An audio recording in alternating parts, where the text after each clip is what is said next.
Hey everybody, happy Monday. It's a new week and I actually have a new type of video on the channel. I hope you're enjoying that there's just so much variety of different types of content these days.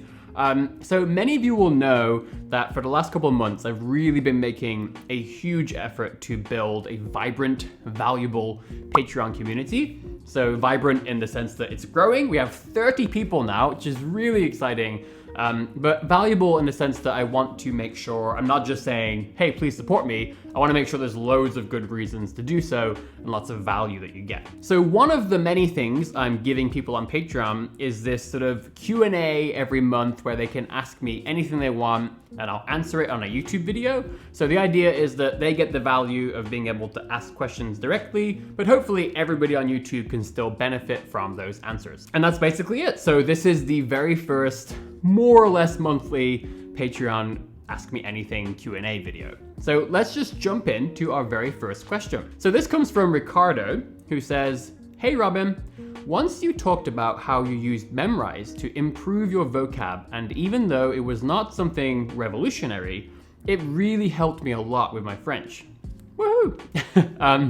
So I'm wondering, do you use any platform for verb conjugations?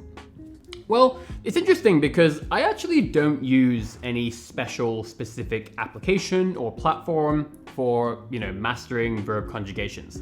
The thing I mostly rely on for this is basically constantly referencing the conjugations, but specifically within a context. So I remember with French, this is way back, my dad actually gave me a tiny little book that was basically, it was either the 50 most common verbs or the 100 most common verbs in French, but basically all it contained was the verb conjugations, right? So it was really small. So I would basically have it at all times in my pocket. And every time I would get stuck, I would just reference it. Be like, what is that again? Oh, that's right. It's the conditional. Okay. Or I would, and this went for both input and output, right? So if I was reading a book, I remember specifically reading Le Petit Prince, The Little Prince, and every time I would read a verb and be like, oh, crap, what is this? Is that, I would get stuck. I would look it up. Oh, that's right. That's the conditional.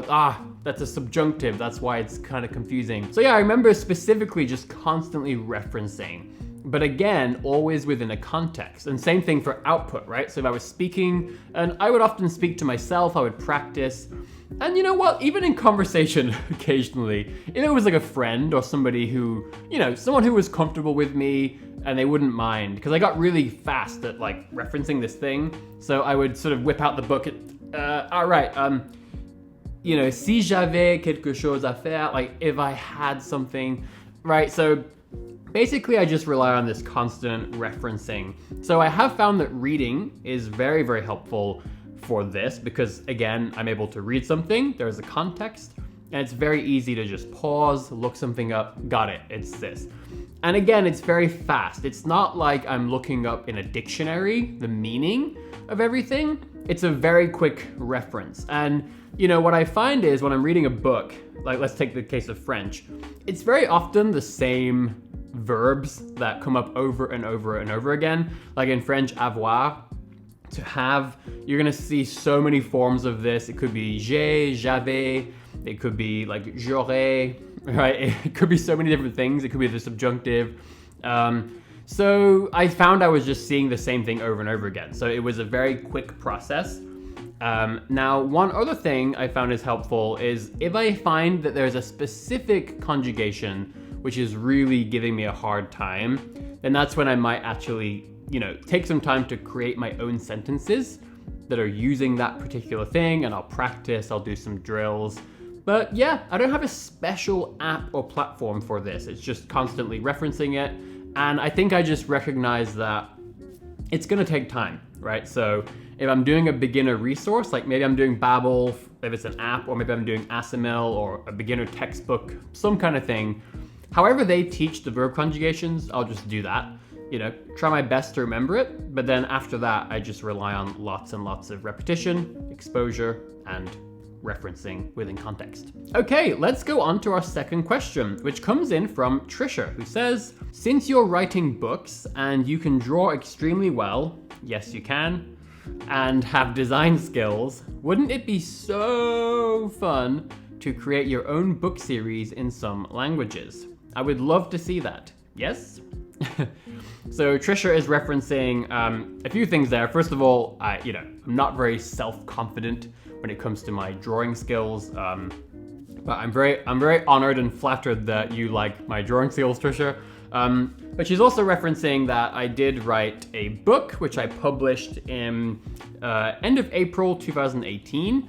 And specifically, I actually did all of the design and layout, all the typography, everything myself for this book. So I actually spent 7 months. So even after I finished writing the last word, I spent 7 months just like studying how to design a book, how to do print layout, learning about typography, how do I choose typefaces and type pairings. And it was an extremely intensive process. And of course, everything I learned, I tried to apply it directly.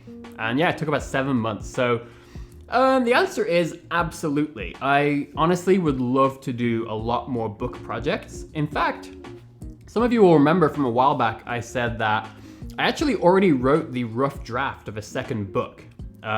So 2 big projects I have that I would like to do next year, because I'm planning on finally going full-time on all my projects next year, hopefully, which is one of the reasons why I'm really working hard to just build my community, build my brand, build support, and build the YouTube channel.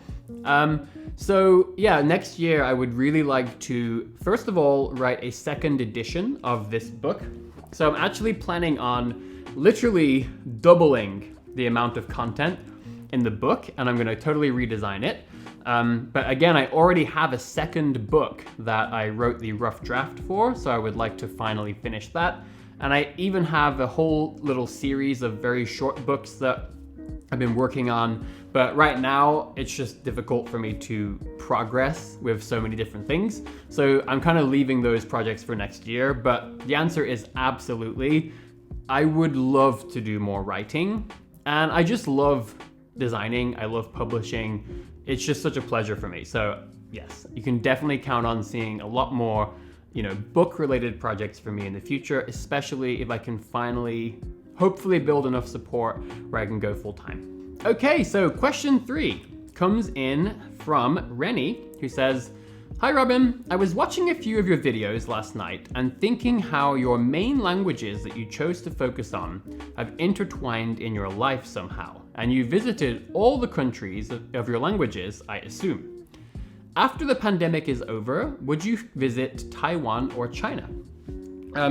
So the first thing is, that's very interesting. I actually have not visited countries that speak all of my languages. So I've never been to Sweden, even though I've been learning Swedish for quite some time now. I've actually never even spoken Swedish with a person in conversation. It's a really interesting situation, and I want to make a lot of content on that in the future because I've gotten my Swedish to be pretty good at certain times. Right now it's gotten a bit rusty again, but it's interesting to speak a language to any level of fluency, having never actually spoken to somebody. So that's one point, is I've actually never been to Sweden, and I always learn the languages before I go to a country where it's spoken. But anyway, to answer the question, I would absolutely love to go to China and Taiwan. I'm really fascinated by, studying these sort of finer nuances and differences, both within a single country and of course across different countries that speak a certain language. So for example, in Italy, I've always been really fascinated by learning more about the differences, both linguistically, right? Because of course there are these dialects which are really more like different languages. But of course there are also different personality traits, there's so much variety across the country of Italy, and I find that fascinating. Same thing in basically every country. I really love learning about, what makes people different across different regions. And in Japanese, I used to have this deep fascination with dialects, and I learned quite a bit of Hakata-ben, right? So, which is really fun, but I also learned quite a lot of Kansai-ben when I was living in Kyoto.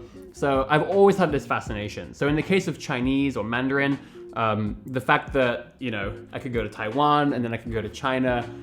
China, of course, is so vast. So I just think there's so much opportunity there for me to explore my interest in, learning about different types of people who speak the same language. Okay, now moving on to our final question for this first Q&A.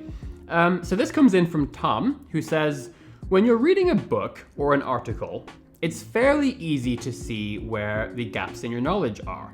But for listening to a video that has no subtitles or transcript, that becomes a harder task to perform. So my question is, do you have a little system for testing and pushing your level of listening comprehension in a foreign language? So actually, I do. My all-time favorite technique or sort of tool in my toolbox here for improving listening comprehension is actually transcription. So I love using transcription as a tool, first of all, to create content, right? Because very often if I have, let's say, an episode of a podcast and I love it and I know there's so much great value packed in there, I want to extract that value.